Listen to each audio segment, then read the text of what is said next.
Welcome back to Gaming Assembled. Today's a CK3, a Game of Thrones spotlight episode on the lands of the Barrow Kings. Thank you for joining us. Before we start, we'd love to hear from you.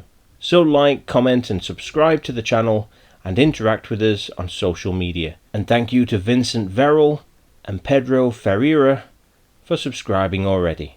Let's get started. Welcome back to Westeros and welcome back to the North for another of our Region Spotlight special episodes. This time we are looking at the lands of the Barrow Kings. Now, the Barrow Kings were it was a kingdom of the First Men. The first king of the First Men was said to have come across the Arm of Dawn, which is this area here, as it was, a land bridge between Dawn and Essos, which is now the Stepstones, after the children of the forest were said to have flooded the area and destroyed the land bridge. And the idea is, the legend is, from what I understand, that the first king came across there and he battled his way to take over land here. And the idea is he's said to be buried in the Great Barrow, which is in this area up here, which is, well, in one account that I've read, they agreed the idea that it's a fair old trek, really. It's quite a lot to achieve in one lifetime. And so there is argument in some of the lore and things like that the first king might have been Garth Greenhand, who obviously ruled down here primarily in the Reach. And the idea is that it could have been one of his sons that came up here, and he became the first of the Barrow Kings. So, you know, I don't know. But the idea is that the area of, well, this part of the North was, I mean, you can see by, if I go on to culture, there you go, you can see sort of the expanse of Barrowman culture. This area was, in the lore, once the realm of the Barrow Kings, who at times, obviously we did a previous episode about the Marsh Kings, they allied themselves with the Marsh Kings of the Neck to fend off the people of the South, but they were their own thing.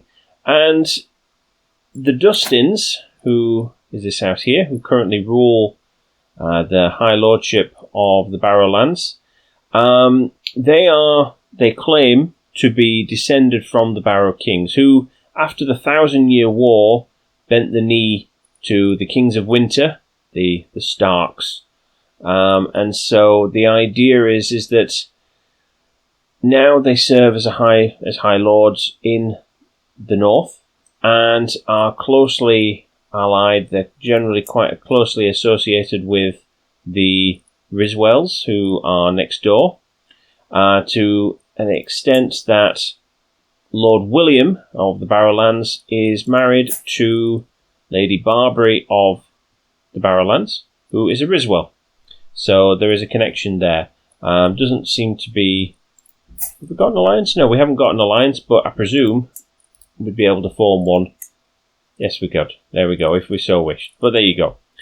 Now, the idea is that with this area, first off, let's have a look at the area. I mean, the map of this area, I think, again, is wonderful. It says something about the culture. Obviously, you've got the barrows and things there. Look, you know, which obviously in the Barrowlands, you'd kind of expect that, really, wouldn't you? But there's little touches, little sort of monoliths and things like that. You've got your stone circles. Where was it? There it was. You've got your stone circles. It sort of screams sort of history and things, and the devs have done a really nice job of sort of having these things just scattered all over the place. You know, the idea of it being an old land, the stuff that's been going on here for a very, very long time. Just, you can see all these, you know, these mounds and things, the barrows and things. It screams history of the area and things, and so the idea of bringing about the Barrowlands in terms of a role play side of things would be really good. I mean, unfortunately, I don't think, I mean, unless you need to do a certain amount of, do certain events to trigger an event, there aren't any events, so far as I can see, as of yet at least, that would allow you to reform the Kingdom of the Barrowlands. The de jure sort of title upwards from the current High Lordship, which is obviously a duchy title, would be the Lord Paramountcy of the North. Now, maybe if the North was, maybe if it was a kingdom, rather than a Lord Paramountcy, so if it had gone independent from the Seven Kingdoms, I don't know, maybe that would trigger something to happen. I don't know if that's possible, if there's some sort of sequence that you could do to break away and, maybe if you went independent from the North, I don't know. But the idea is that would be a lovely touch, I think, to have that ability to reform the Barrowlands, the Kingdom of the Barrowlands and things, as your roleplay goal. I mean, from a roleplay perspective as well, it's quite a rich story, and it depends really as to which bookmark you play, as to which direction you would go in a sense, because Lord William was a friend of, well, certainly allied to the Starks. He was fond of them and things. He was one of the companions of Ned Stark who went down to the Tower of Joy, and he died there. In terms of the lore, he died there. He was one of the people who died at that tower in that skirmish. And that then leads on to the second bookmark, obviously. So I'm in the early bookmark, sorry, I should have said that, in the Robert's Rebellion bookmark. So this is before the Tower of Joy. However, in the second bookmark, in the Crowned Stag, which is set 2 years later, obviously the Tower of Joy has happened and Lord William is dead. And so the person ruling over the Barrowlands is his wife, Lady Barbary. Now, she has a grudge against the Starks, in that Eddard Stark doesn't bring her husband's bones back north with him. And so she feels robbed of a proper burial and etc., etc. And so she then has an axe to grind against him and against the Starks in general. And along with the Riswells next door, who you can actually see, if I click on them, they already are allied to the Boltons. But the Riswells and, well, I suppose by that point this is House Riswell as well, I guess. But the idea is that Lady Dustin, along with her kin next door, are amongst the first to pledge allegiance to the new Lords of the North when they became that in the books, the Boltons, and she absolutely hated the Starks. She was very much against them. So there is quite a lot there in terms of a roleplay perspective to work with, I suppose, depending on which bookmark you go in. There's different directions you can go.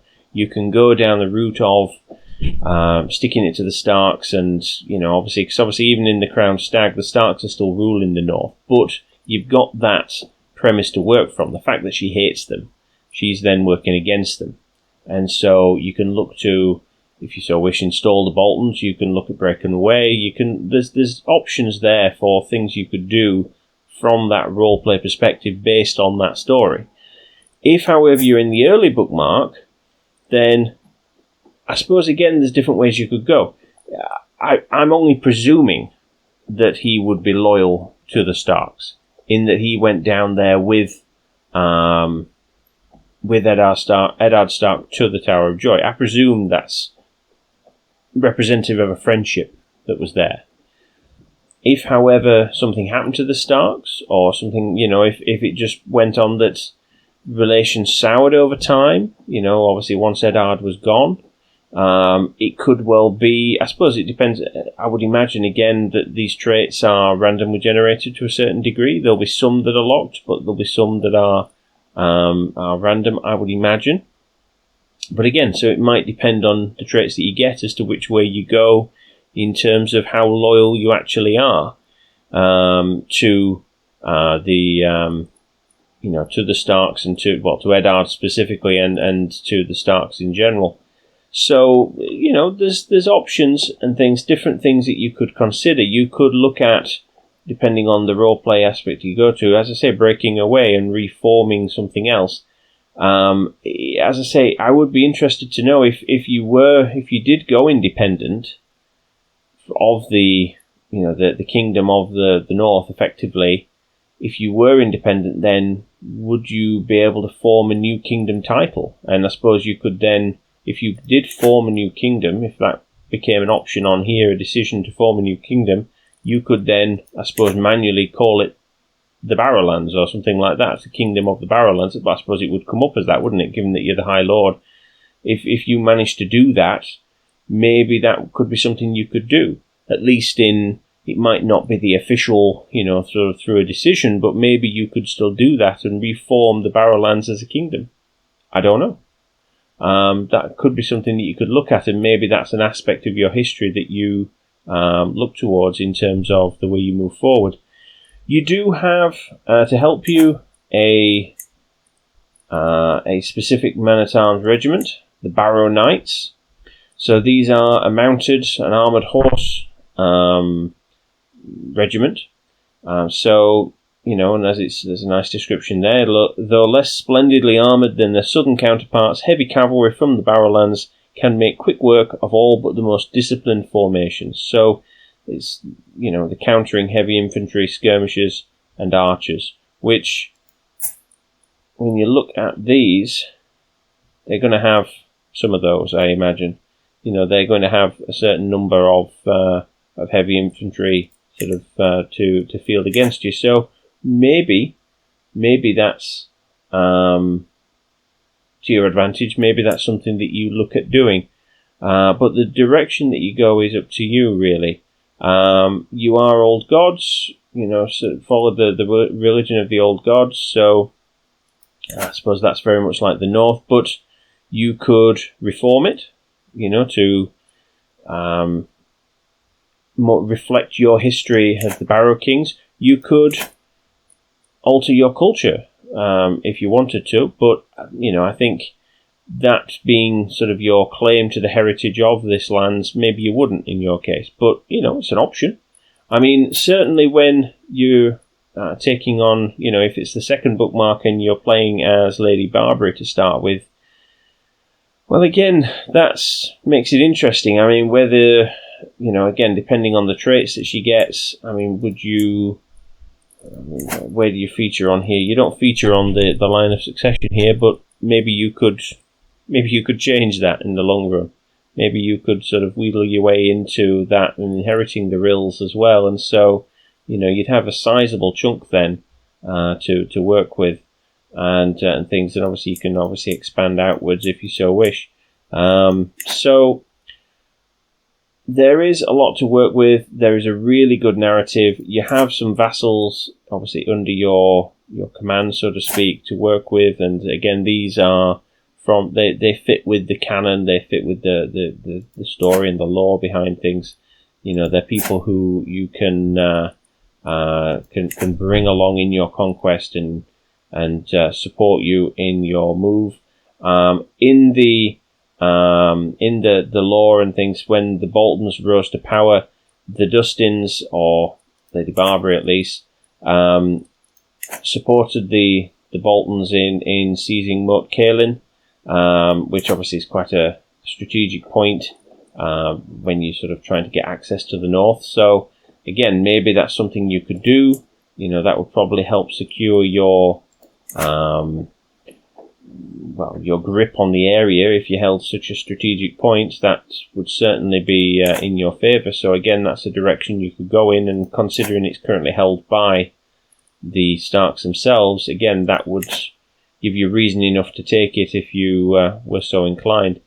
But, there we go. So I hope that's been useful. I do, in terms of the way I see it, I do wish that there were some buildings, some specific buildings for the culture. There aren't really any that I can see. But you know, there are things that could, in theory, I suppose, be improved upon if you so wished, in terms of bringing out this culture that little bit more, some specific decisions, things like that, as we've said. But overall, I think it's a really good starting position. There's a lot to work with from a roleplay perspective.